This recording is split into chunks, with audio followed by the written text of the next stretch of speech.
Bonjour, Botenayo.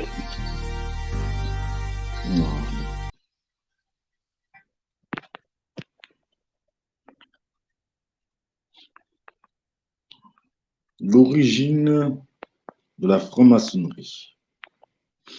Ouais. Les gars, comme d'hab, on va lâcher les bails.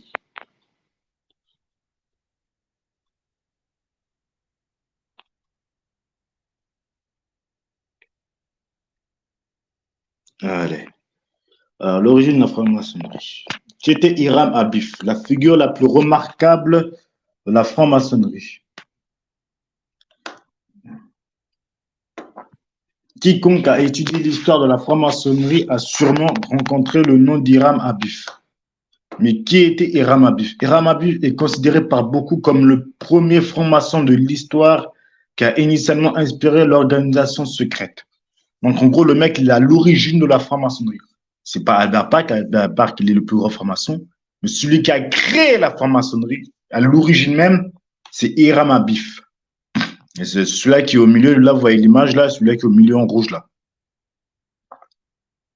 Et il n'a pas l'air tendre, lui, en tout cas.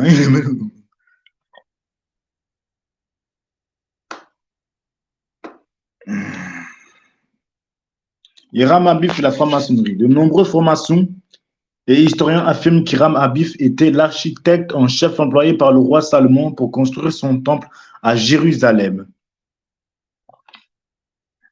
Si cela est vrai, cela rend la franc-maçonnerie plus ancienne que le christianisme et l'islam moderne, qui sont deux autres religions abrahamiques dans le monde autre que le judaïsme. Hiram Abif est aussi le personnage principal d'une allégorie racontée à tous les candidats lors du 3e degré de franc-maçon. Bon, pour les chartes de vérité et le 3e degré, ouais, c'est. Je crois que le plus haut degré, c'est 3, je crois que tu as au-dessus de 3e, 34e, je ne sais plus. Selon cette allégorie, Hiram Abif est arrivé à Jérusalem alors qu'il avait été nommé par le roi Salomon comme architecte en chef et maître des travaux sur le chantier de construction de son temple. Alors que les travaux touchent à leur fin, il est pris en embuscade par 3 voyous qui lui demandent le mot de passe du maître maçon et le frappent sur son refus avec un outil maçonnique. Il est alors blessé par les 2 premiers coups de 2 voyous, tandis que le 3e coup du dernier voyou le tue.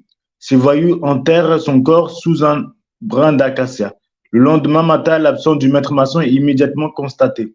Le roi Salomon envoie d'autres maçons à sa recherche qu'il découvre plus tard la source et exhume son corps pour recevoir en entamant des saints.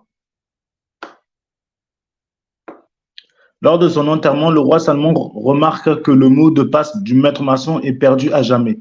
Il remplace les signes et symboles utilisés par les maçons pour communiquer entre eux un signe de respect envers Hiram Abif.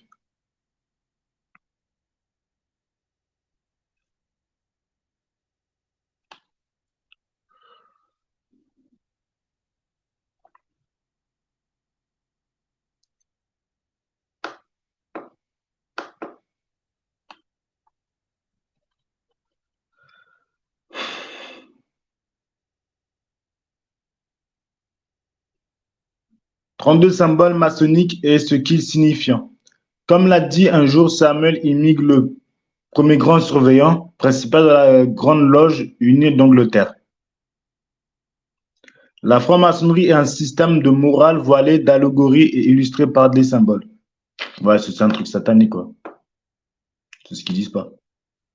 Aujourd'hui, nous examinons de plus près ces symboles maçonniques 32 pour être exact et vous donnons également une explication de ce qu'ils signifient et représentent. Le compas, on a compris, l'œil luciférien, le triangle, ouais.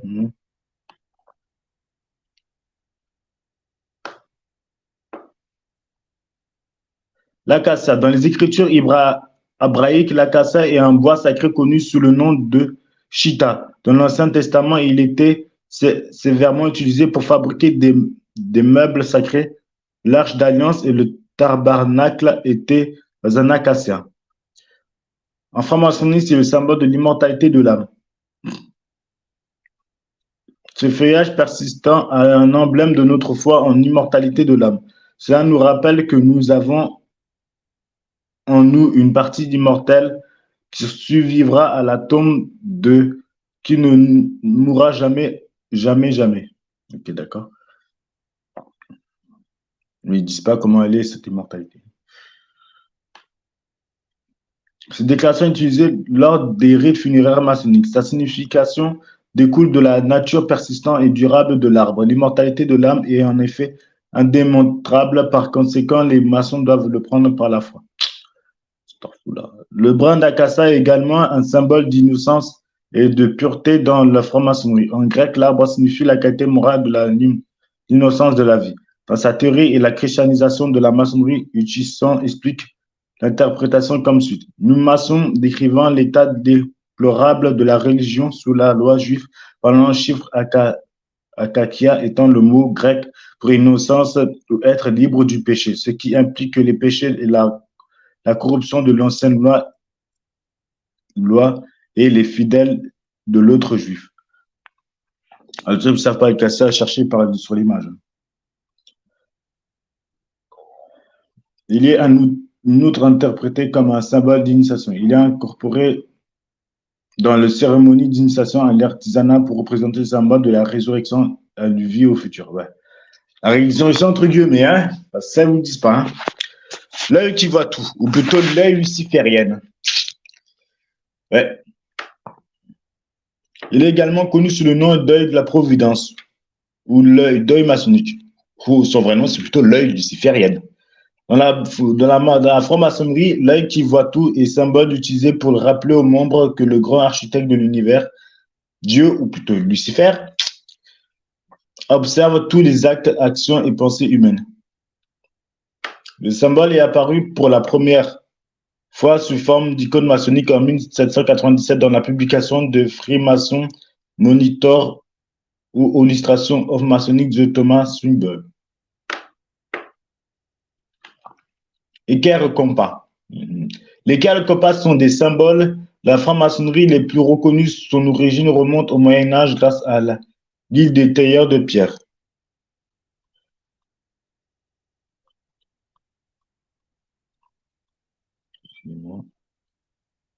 C'est un instant.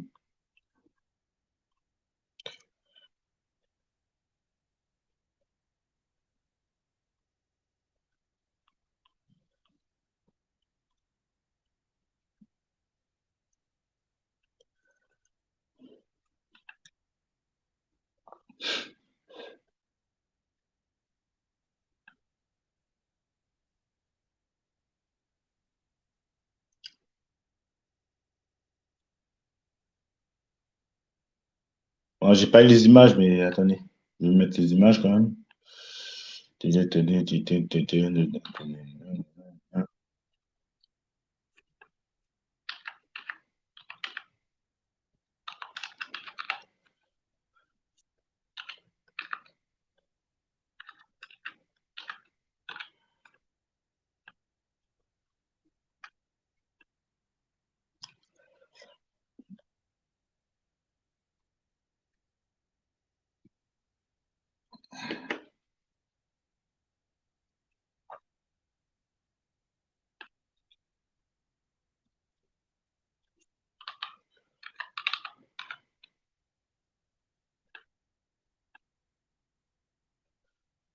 Je vais mettre l'image, tenez.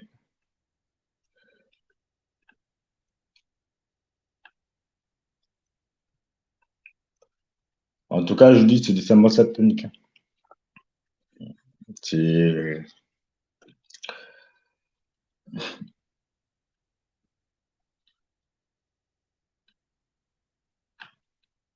Pour ceux qui ne savent pas, il y a plusieurs d'autres loges que les formations, mais aussi les prieurés de Sion, la Rose-Croix. Elles sont toutes liées. C'est d'autres branches, mais elles sont toutes liées en fait. Et toutes ces branches-là sont ensemble forment ce qu'on appelle les Illuminati, ce que j'en ai déjà parlé d'ailleurs.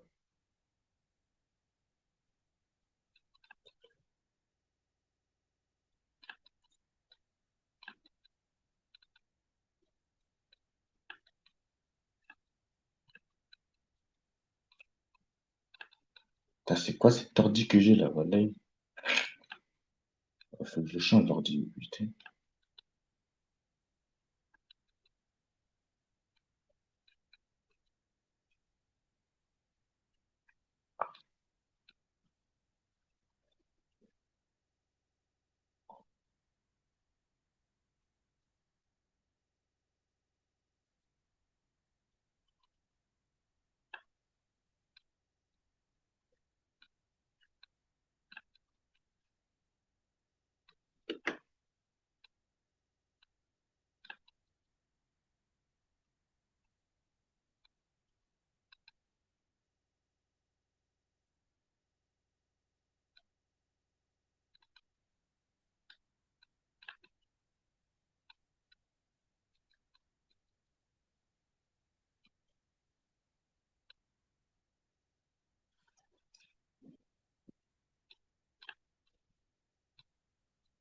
Je vais vous montrer ça. Ah, purée, c'est galère. Ouais.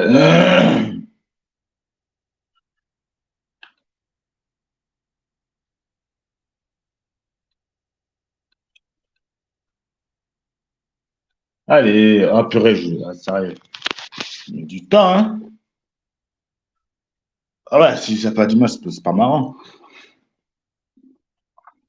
C'est pas drôle.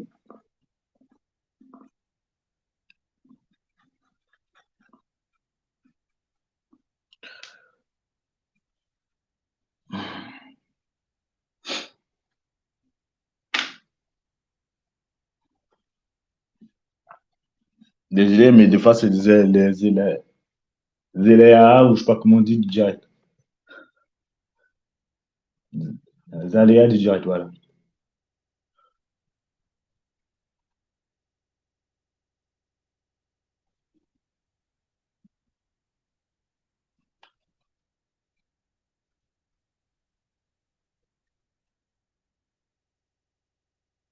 Bon,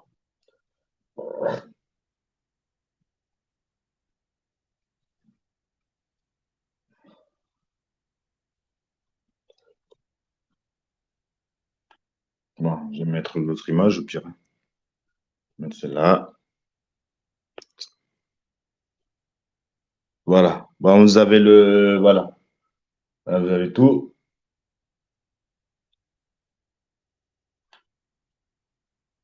À la base, c'était pas celle-là que je voulais mettre, mais bon. Voilà.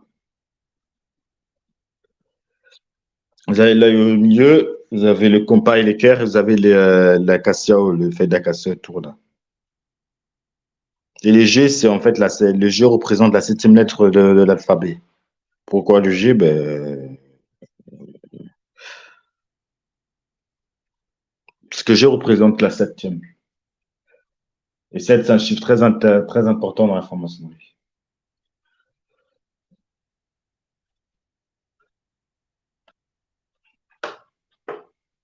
Le carré en maçonnerie symbolise la moralité dans l'essence de la règle d'or. Traiter avec quelqu'un signifie carrément traiter une personne de la manière dont nous souhaitons être traités. Cela indique que la capacité de maçon à impliquer des enseignements de la conscience de la moralité pour tester la justesse de leur action. La boussole représente la capacité de marquer une limite claire autour de nos désirs et de notre passion. Cela représente la retenue et le contrôle qui sont la base de la moralité et la sagesse. Ouais. L'équerre et le compas combinent rappellent aux francs-maçons d'explorer leurs désirs et leurs passions personnelles tout en préservant la moralité. Lettre G apparaît à l'intérieur de l'équerre et du compas et au centre de l'étoile maçonnique. Flamboyant, sa symbolique dans la franc-maçonnerie diffère souvent d'une juridiction à l'autre. Certains maçons disent que cela fait référence à Dieu. À Dieu, entre guillemets, parce que Dieu veut du Zeus. Hein. Parce que voilà, c'est pas le créateur de vie qu'on parle, hein, c'est le faux Dieu, c'est Lucifer. Voilà. L'être suprême dans d'autres articules sa signification en géométrie. L'étude de l'ordre des nombres en mathématiques et en sciences en général. D'autres loges croient que la signification gnose la compréhension des mystères spirituels et une partie centrale du métier. Certains maçons associent la signification de la lettre G à l'hébreu. En hébreu ancien, la lettre G avait une valeur numérique similaire à de 3. Dans l'histoire, le chiffre 3 a été utilisé individuellement pour faire référence à Dieu, à ses renseignements. Câble de remarquage. Un câble de remarquage généralement attaché à la robe d'un maçon dans le temps ancien, le câble était une corde solide utilisée pour attacher des objets lourds sur un radeau. Une remorque étant également une corde utilisée pour tirer les objets, un câble de remarquage étant donc une corde lourde ou robuste utilisée pour attacher à tirer les objets. Dans la franc-maçonnerie, le câble de remarquage est un symbole visible de l'engagement d'une personne envers le métier. C'est pourquoi la longueur du câble remarquage est importe chez les francs-maçons. Le câble de remarquage peut être lié au cordon qui unit une mère et son enfant lors de l'accouchement. Ouais. Après la naissance d'un enfant, le lien physique entre eux est rompu et remplacé par un amour inconditionnel. Ce qu'on ne dit pas, c'est qu'en fait, les francs-maçons sont liés avec Lucifer. Ça qu'on ne dit pas. En réalité, quand il parle de la soi-disant spiritualité, ce n'est pas du bien en fait. Ce sont des entités démoniaques. C'est pour ça que je dis que la franc-maçonnerie est liée avec d'autres sociétés secrètes comme le Skull and Bones, ou le Prieuré de Sion, ou la Rose-Croix, tout cela en fait. C'est une autre branche.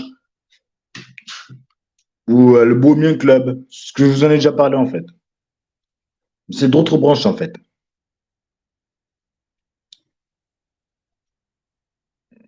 Lors de l'initiation, le câble est retiré à la recrue car le vœu prononcé sur l'autel est plus fort qu'un lien visible. Vous voyez, bizarrement, ça ressemble aux autres, comment dire, aux autres trucs d'initiation, là, comme ça s'appelle en Afrique, là, les butis, tout cela, là. Non? Vaudou, je sais pas quoi. Cela devient une contrainte morale liant une personne à l'amour fraternel dans le métier. Le lien devient, entre eux, bien sûr, hein, le lien devient un trafic à double sang où une personne est liée au franc-maçon et le franc-maçon est lié à une personne.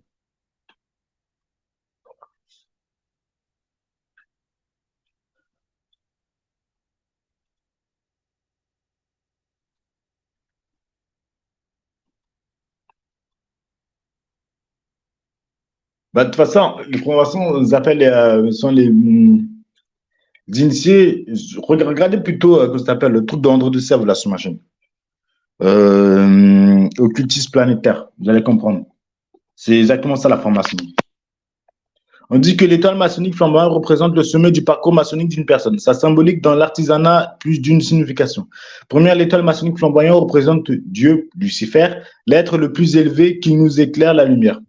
Ce n'est pas la lumière quand vous parlez, c'est la. Faut savoir que Lucifer, chez le latin, on prononçait le R. Ça fait Lucifere. Lucifere, c'est le voleur de lumière. C'est ça qu'il faut comprendre. Faisons de nous le meilleur personne dans la société. Le meilleur, en réalité, le mauvais personne. Cela rappelle également aux maçons la nature omniprésence de Lucifer, indiquant qu'il est avec nous où que nous soyons. Deuxième, l'étoile maçonnique flamboyante représente le soleil qui projette ses rayons sur la terre, donnant la vie à tous. Certaines religions enseignent adorer le soleil. Troisièmement, il représente l'étoile de Bethléem, qui a guidé les trois mages jusqu'à l'enfant Jésus. Dans une loge franc-maçon, l'étoile maçonnique flamboyante conduit les membres sur le champ, celle à rencontre l'être suprême. Quatrièmement, cela représente la prudence, qualité d'être sage, la plus prudence guide des maçons, une vie pleine de sagesse.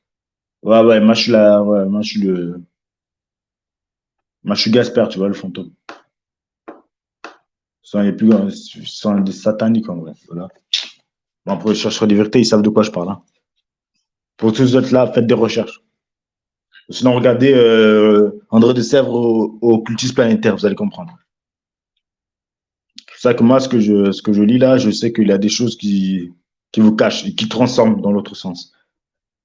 Marteau maçonnique. Le marteau maçonnique a deux significations distinctes. À l'époque des tailleurs de pierre, un marteau était utilisé pour façonner des pierres. De même, dans la franc-maçonnerie, cela sert de rappel spéculatif aux membres de rester moralement purs, de se séparer des vices de la société. Ou sinon, pire, regardez les autres vidéos que j'ai fait, enfin que j'avais mis. Vous comprendrez. Les maçons sont considérés comme des pierres vivantes qui peuvent être façonnées en brisant les aspéritifs pour vivre une vie agréable à notre créateur. Créateur entre guillemets, hein, c'est Lucifer. Hein. Lucifer, ce n'est pas le créateur, hein. C'est le déchu. Lorsqu'il est utilisé par un maître de loge, la gavelle maçonnique est une figure d'autorité. Il l'utilise pour manifester son pouvoir dans la loge à travers ses actions. Grâce à cela, il peut maintenir l'ordre dans le débat. Aux États-Unis, certaines loges disposent également d'un programme de voyage utilisé pour promouvoir les visites dans l'autre loge. En tant qu'unité, il favorise les interactions entre des loges. Tablier maçonnique en peau d'agneau. Dans la Bible, un agneau blanc était un emblème d'innocence. La plupart des religions enseignent les chefs religieux portaient un tablier comme un signe honorifique. En franc-maçon, en maçonnerie, un tablier maçonnique blanc en peau d'agneau est porté pour éviter que les événements ne se tachent. Des menteurs, mais comme ils mentent, un truc de malade. Bref. C'est pour ça que je dis, regardez mes autres vidéos, les autres là que j'ai fait. C'est pour ça que je dis, il faut. Putain. Il exprime l'importance de se garder pur des fils moraux. C'est un rappel de nettoyer son corps et son esprit de toute impureté. Ouais, impureté entre guillemets, ouais, impureté, ouais. Le tablier du maître maçon réalisé en cuir d'agneau en pur cuir blanc, il doit être porté avec dignité pour protéger la vertu d'un frère et honorer la fraternité.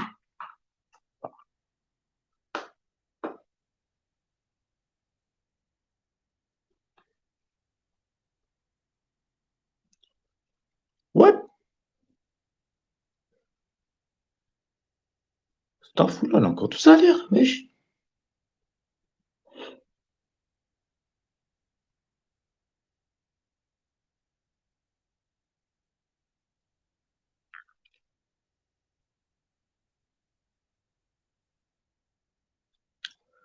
L'encre et l'arche. L'encre et l'arche de la franc-maçonnerie sont un symbole d'espoir et de la paix face aux défis de la vie. Le symbole a été découvert dans les catacombes de Rome. On pense que la personne qui vivait dans la tombe reposait dans un endroit paisible. L'utilisation d'une encre pour représenter l'espoir proviendrait de l'apôtre Paul dans le livre des Hébreux. Excusez-moi juste.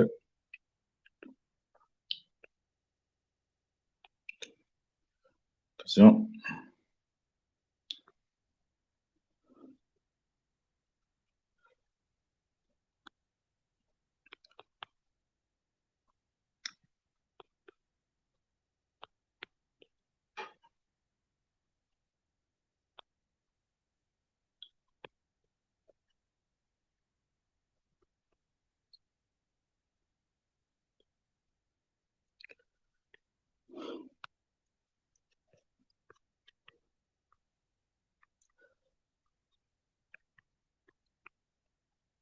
Bref.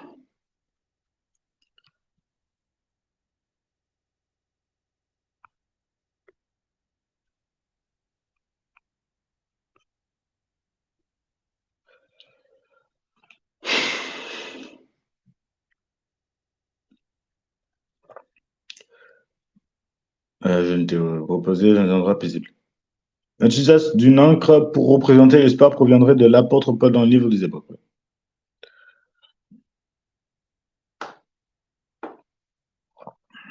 Hébreux 6, 19. Quelle espérance nous avons comme encre de l'âme et la fure soit inébranlable, nous y trouverons l'intérieur du voile. Bon, après, ça va, après, bon, le reste,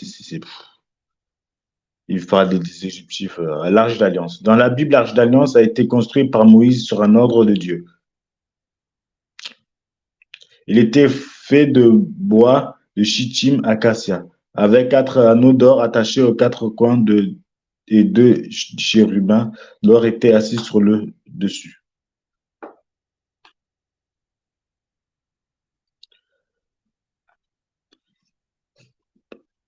Il a arbitré les 2 tablettes de pierre contenant 10 commandements en peau de manne et le bâton d'Aaron. L'arche fut plus tard utilisée comme symbole de la promesse de Dieu et David est conservé le temple de Salomon. Signification de l'arche d'alliance dans la franc-maçonnerie dérive des temps bibliques. C'est un symbole universel de la fraternité présente de nombreuses œuvres d'art. L'arche représente le pardon éternel de Dieu pour les péchés humains. Les l'arches maçonniques sont aperçues comme des temps de Salomon, des temps modernes. Il faut savoir que le roi Salomon, c'est quelqu'un qui a trahi, le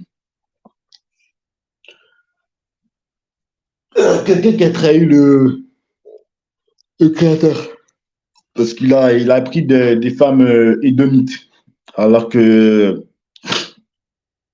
bon, ça, c'est une longue histoire, en fait. C'est pour ça que, ouais, là, en fait, c'est, ouais,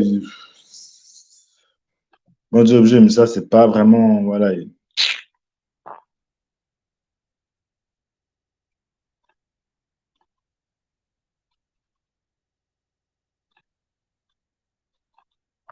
Bref,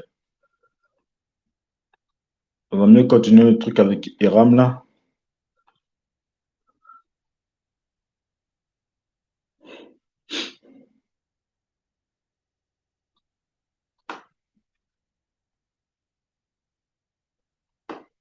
Bref, bon.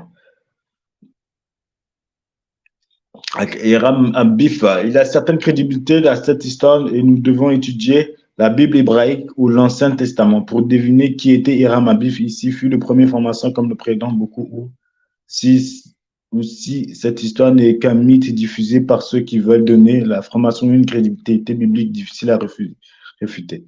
Dans cet testament mentionne trois individus nommés Hiram et associés à la construction du temple du roi Salomon.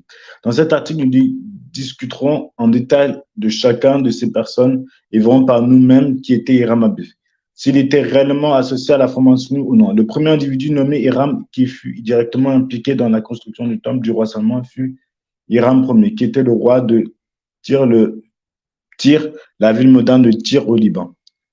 Il est crédité dans l'Ancien Testament pour avoir envoyé des matériaux et les nommés pour la construction du temple du roi Salomon. Certains ont affirmé qu'il était le Hiram Abif mentionné dans le cercle franc-maçonnique. Hiram Abif dans les Écritures et allégories maçonniques font clairement la différence entre Hiram, roi de Tyr, et Hiram Abif, maître maçon ou architecte. Cela nous amène au deuxième individu nommé Hiram, qui était clairement identifié comme le fils d'une veuve, et Abif signifiant fils d'une veuve, et ajouté à son nom. Il est mentionné dans 1 roi 7, 13, 14 comme le fils d'un bronzé tyrien de la tribu israélienne de Nephtali, qui fut appelé par Salomon pour couler les meubles en bronze et les décorations ornées de son nouveau temple. Cet Hiram est le plus proche du Hiram Abif, comme le mentionne le conte franc-maçon. 2 Chroniques 2, 13, 14 déclare qu'une demande formelle a été faite par le roi Salomon au roi Hiram Ier de Tyr, dans laquelle Salomon a demandé à Hiram Ier d'envoyer des matériaux et des hommes pour la construction de son temple à Jérusalem.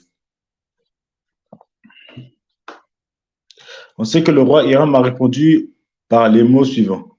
Et maintenant, j'ai envoyé un homme habile, doté d'intelligence, Huram, Abi, fils d'une femme des filles de Dan, et son père était un homme de Tyr. Habile a travaillé l'or et l'argent, l'airain et le fer, la pierre et le bois, la pourpre et le bleu, le fin lin et le pourpre, et a confectionné toute gravure et pour accomplir tout plan qui lui sera donné avec vos hommes habiles et avec les hommes habiles de mon Seigneur David, votre père. Nous savons tous ce que les mots comportent de noms et que les prononciations changent avec le temps. Si l'on considère des légères différences dans le nom de Hiram Abif et Huram Abi, alors il semble que ce Huram Abi soit le Hiram Abif, mentionné dans les contes franc-maçonniques.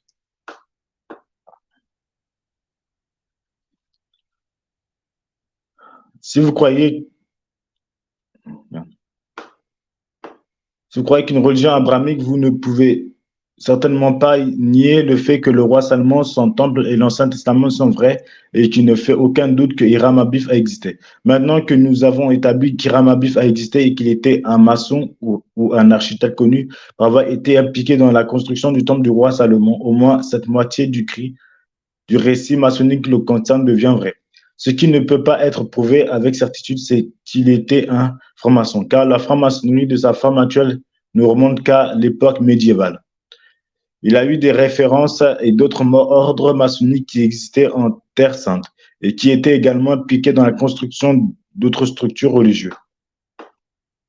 Il y a eu des références à d'autres ordres maçonniques qui existaient en Terre Sainte. Pardon, excusez-moi. La chose la plus probable est qu'Hiram Abif était un architecte ou un maçon associé à la construction du temple du roi Salomon et qu'il était vénéré par tous les maçons qui l'ont suivi en Terre Sainte et dans le croissant fertile.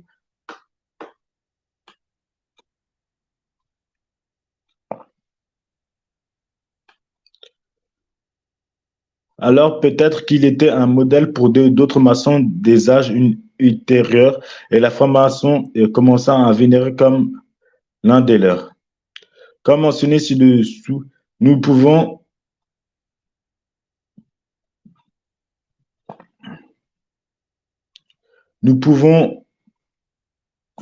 que spéculer puisque près de 3000 ans se sont découlés depuis la construction du temple de Salomon à Jérusalem. Il n'y a aucun moyen pour quiconque de spéculer sur ce qui est arrivé à partisans d'Hiram Abif pendant ces longues périodes.